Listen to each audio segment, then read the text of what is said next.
m'appelle Margot, je suis ergothérapeute et notre rôle dans le parcours anti-chute, c'est de faire de la prévention principalement, d'apporter des conseils aux personnes pour qu'elles puissent diminuer le risque de chute à leur domicile.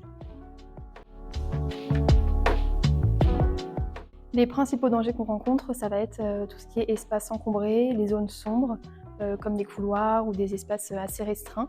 On va aussi avoir les tapis qui peuvent augmenter le risque de chute. Ce qu'on recommande souvent, c'est de dégager des espaces, d'avoir des espaces de circulation suffisants pour que les personnes se déplacent en toute sécurité. Il n'existe aucun équipement spécifique à la chute. Le plus important, c'est de bien aménager son logement pour limiter ce risque au maximum. Pour choisir une canne, un déambulateur ou d'autres aides techniques, on peut soit se rapprocher d'un professionnel qui est spécialisé, donc un kinésithérapeute ou un ergothérapeute, ou alors se tourner directement vers un revendeur de matériel médical, par exemple.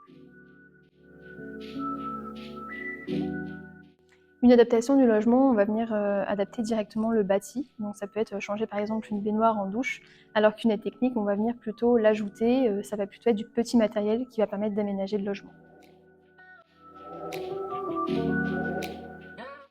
On peut tout simplement expliquer aux seniors que la chute, elle peut être grave à n'importe quel âge et que les aides techniques, elles sont facilement mises en place dans le quotidien pour adapter son logement et limiter ce risque au maximum.